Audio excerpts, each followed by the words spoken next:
ఉద్యోగ, ఉపాధ్యాయ, పెన్షనర్లు ఆలోచించవలసిన సమయం. దిగజారిపోయిన సంఘాల వ్యవస్థ, కుల, మత, శాఖ వర్గీకరణ పేరుతో, అసమర్థ నాయకులతో కుదేలైపోయిన ఉద్యోగ సంఘాల వ్యవస్థ, అవమానభారంతో సహచరులతో మనసు విప్పి మాట్లాడుకోవడానికి కూడా భయపడే పరిస్థితులు, నిస్సహాయతతో నిస్తేజంగా మారిన ఉద్యోగులు, అసమర్థతతో, అవగాహన రాహిత్యంతో, చేతగానితనంతో తమ స్వీయ అస్తిత్వం కోసం అధికారంలో ఉన్న వాళ్లకు భజన చేస్తూ, పాలాభిషేకం చేస్తూ హక్కుగా సంక్రమించిన ఆర్థిక ప్రయోజనాలను చివరికి నెల జీతం, పెన్షన్లు కూడా ప్రభువుల వారి దయ, రాజుగారి భిక్షగా మార్చిన పరిస్థితుల్లో అలనాటి వైభవం, సమాజంలో ప్రభుత్వ ఉద్యోగులకున్న గౌరవం, సంఘాలకున్న దార్శనికతతో కూడిన నాయకత్వాలు, డిఏ రేటులో ₹1 తేడా కోసం 56 రోజులు సమ్మె చేసిన ఘన చరిత్ర,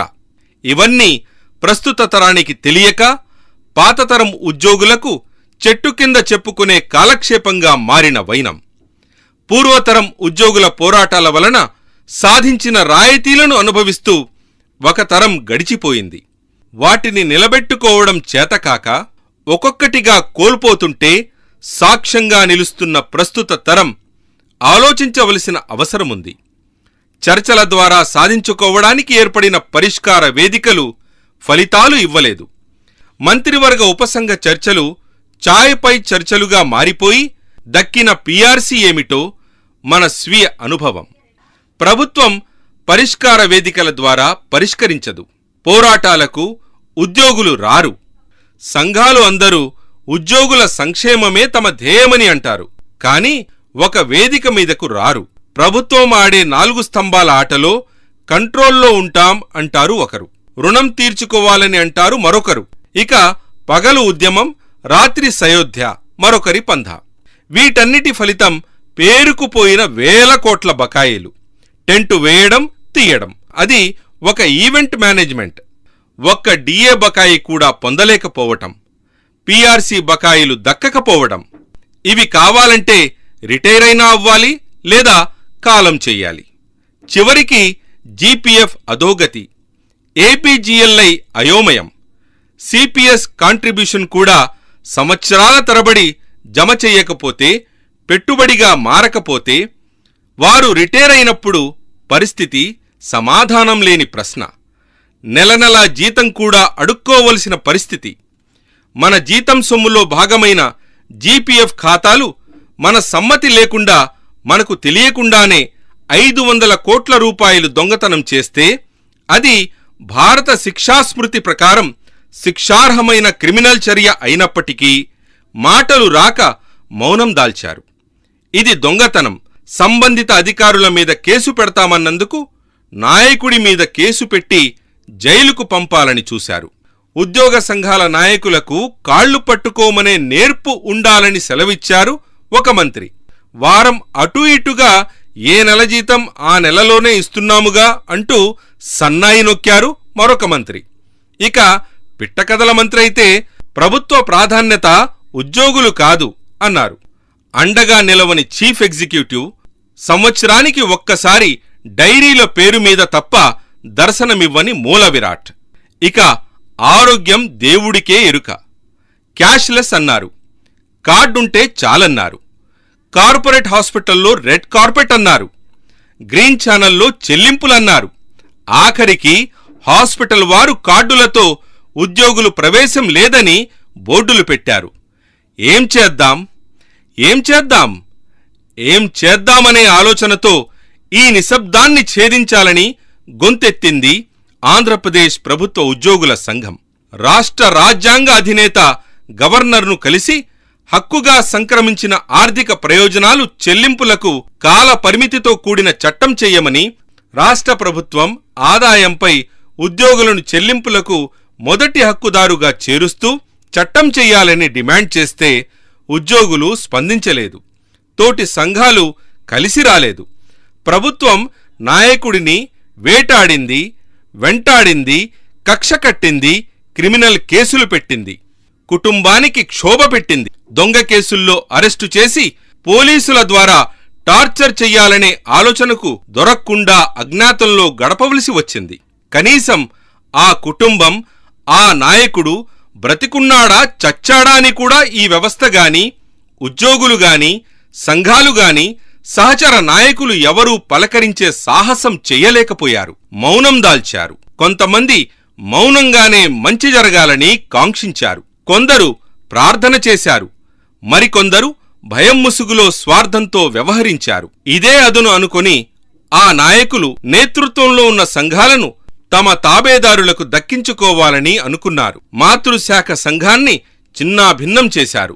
సహచరులను, స్నేహితులను, సహాయం చేసే వాళ్లను ఊచకోత కోశారు.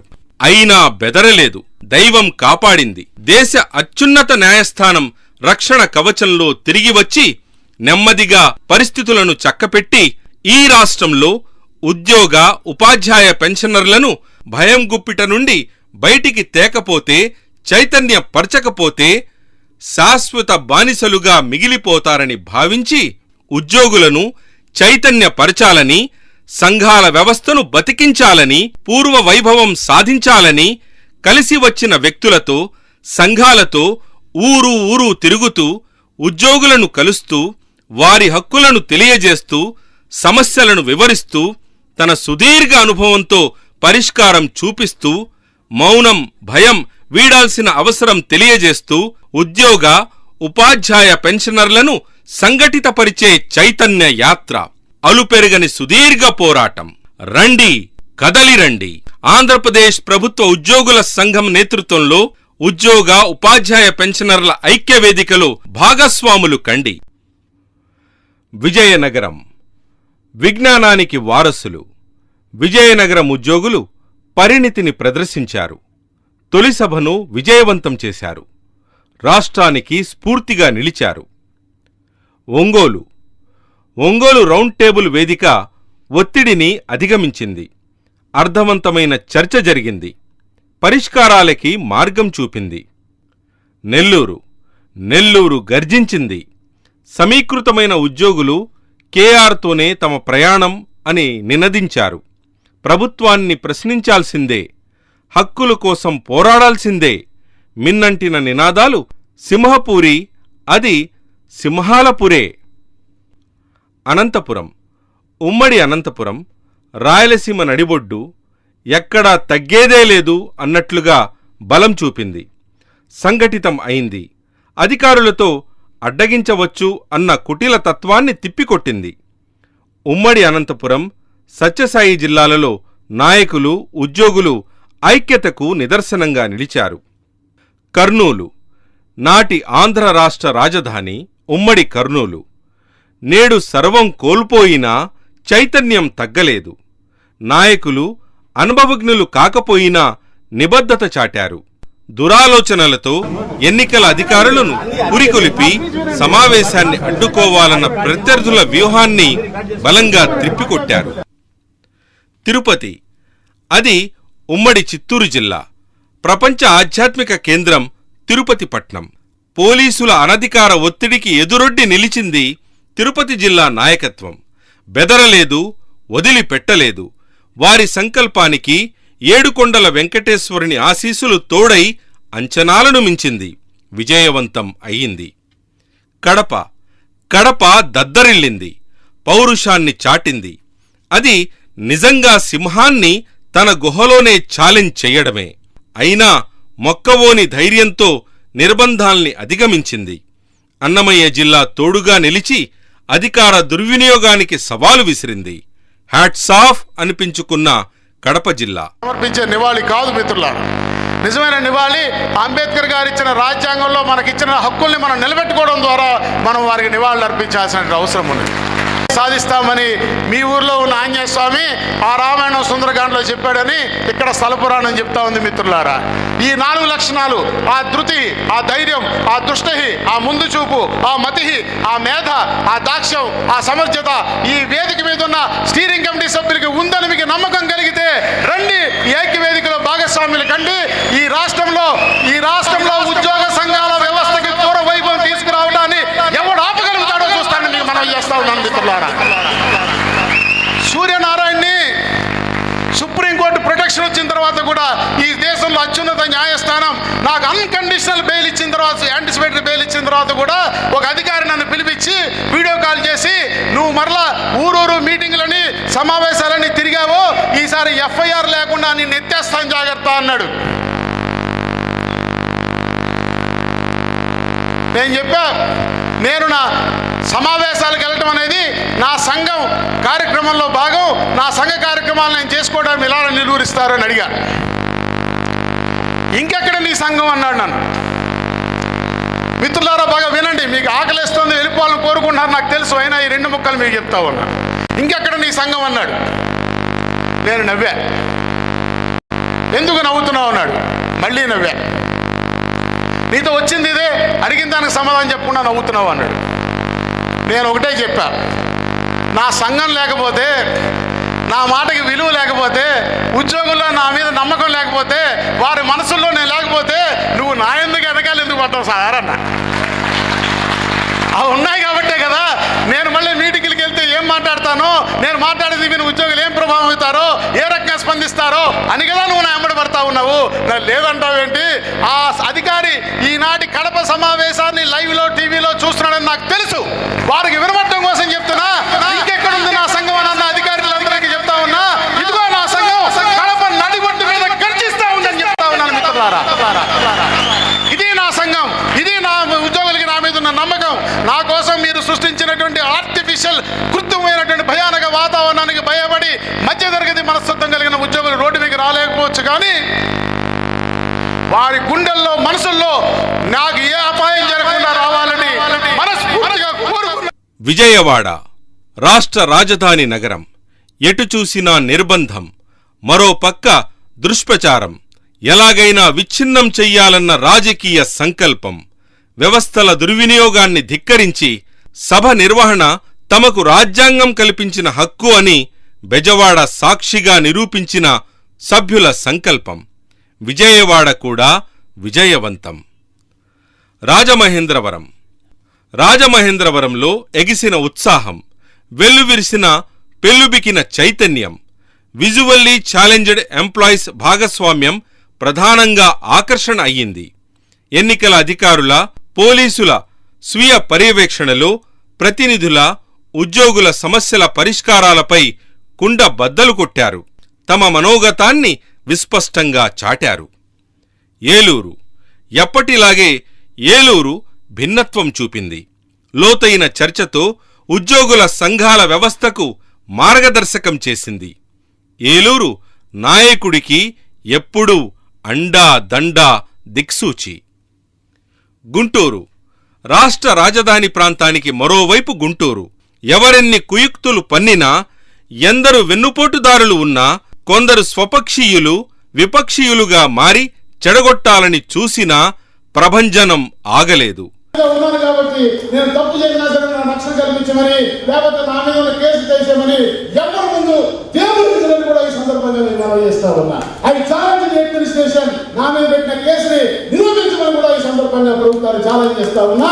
నేను తప్పనిసరిగా రాజు కూడా పెట్టుకోకుండా నా కేసు నేనే పార్టీ కోసం డిఫెండ్ చేసుకోగలనేటువంటి నమ్మకాన్ని కూడా ఈ సందర్భంగా వెలిపిస్తా ఉన్నాను మిత్రులారా. వరుసగా జరుగుతున్న సభలకు, భవిష్యత్తులో జరగబోయే సమావేశాలకు ఒక ఉత్తేజాన్ని రగిలించింది. గుంటూరు తన విజయ పరంపర కొనసాగించింది. జిల్లా విడిపోయినా గుంటూరు మిర్చి ఘాటు తగ్గలేదు. భీమవరం. భీమవరం రాజుల సౌజన్యం. ఎప్పటిలాగే క్రమశిక్షణ, నిబద్ధత, ఔదార్యం చాటుకుంది. లోతైన చర్చకు తెరలేపింది. మున్ముందు మరింత సంఘటితం అవ్వాలన్న సందేశాన్ని ఇచ్చింది. విశాఖపట్నం. అది సాగర తీరం. విశాఖ నగరం. నాటి జై ఆంధ్ర ఉద్యమ స్ఫూర్తి, హక్కుల కోసం నినదించడం విశాఖ ఉక్కు నాటి నుంచే ఈ ప్రాంతం ఉద్యమానికి ఊపిరి, ఆలంబన అయింది. మేధావులు, విద్యావంతులు మేళవింపుగా భిన్న సంస్కృతుల కాస్మో నగరం. రౌండ్ టేబుల్ చర్చా సమావేశంలో కూడా తన విశిష్టతను చాటుకున్నది. పెన్షనర్ల సంక్షేమం కోసం పెన్షనర్ల సంక్షేమ భవనంలో జరిగిన కార్యక్రమం ఉద్యోగుల సంక్షేమానికి, భవిష్యత్తుకు కొత్త ఉత్సాహాన్ని ఇచ్చింది. శ్రీకాకుళం. అది సిక్కోలు. భూమిపై హక్కు కోసం బరిలో దిగి పెత్తందారులపై పోరాడిన గడ్డ. కాని నేడు అధికార మదంతో పోలీసు రాజ్యంలో హక్కుల అణిచివేతకు, ముసలి సంఘ కుయుక్తులకు ఆలావలంగా మారి ఉద్యోగ, ఉపాధ్యాయ, పెన్షనర్లను నిస్సహాయంగా మార్చినది. ఇక చాలు, ఇకపై చెల్లదు అని అణచివేతపై తిరగబడింది శ్రీకాకుళం ఐక్యవేదిక. నిర్బంధాల్ని ఎదురించింది. కరెంటు తీసేసి చీకటి చేస్తే సభ్యుల సెల్ఫోన్ కాంతులతో వేదికకు, నాయకత్వానికి వెలుగు చూపింది. సిక్కోలు తన పోరాట స్ఫూర్తిని చాటి మన్ననలను పొందింది. రండి, కదలిరండి, ఆంధ్రప్రదేశ్ ప్రభుత్వ ఉద్యోగుల సంఘంలో సభ్యులు కండి. ఉద్యోగ, ఉపాధ్యాయ, కార్మిక, పెన్షనర్ల ఐక్యవేదికలో భాగస్వాములు కండి. కలిసికట్టుగా నడుద్దాం. రండి, కదలిరండి, ఆంధ్రప్రదేశ్ ప్రభుత్వ ఉద్యోగుల సంఘంలో సభ్యులు కండి. ఉద్యోగ, ఉపాధ్యాయ, కార్మిక, పెన్షనర్ల ఐక్యవేదికలో భాగస్వాములు కండి. కలిసికట్టుగా నడుద్దాం. కేఆర్ వెనుక సాగుదాం. ఉద్యోగ వ్యవస్థకు పూర్వ వైభవం సాధిద్దాం. వర్ధిల్లాలి ఉద్యోగ, ఉపాధ్యాయ, కార్మిక, పెన్షనర్ల ఐక్యత. వర్ధిల్లాలి. కేఆర్ వెనుక సాగుదాం. ఉద్యోగ వ్యవస్థకు పూర్వ వైభవం సాధిద్దాం. వర్ధిల్లాలి ఉద్యోగ, ఉపాధ్యాయ, కార్మిక, పెన్షనర్ల ఐక్యత. వర్ధిల్లాలి. జిందాబాద్ ఆంధ్రప్రదేశ్ ప్రభుత్వ ఉద్యోగుల సంఘం. జిందాబాద్. జిందాబాద్ ఉద్యోగ, ఉపాధ్యాయ, కార్మిక, పెన్షనర్ల ఐక్యత. జిందాబాద్. వర్ధిల్లాలి శ్రీ కేఆర్ సూర్యనారాయణ గారి నాయకత్వం. వర్ధిల్లాలి. ఇట్లు జిఎం రమేష్ కుమార్, ప్రధాన కార్యదర్శి, ఆంధ్రప్రదేశ్ వాణిజ్య పన్నుల శాఖ సర్వీస్ అసోసియేషన్.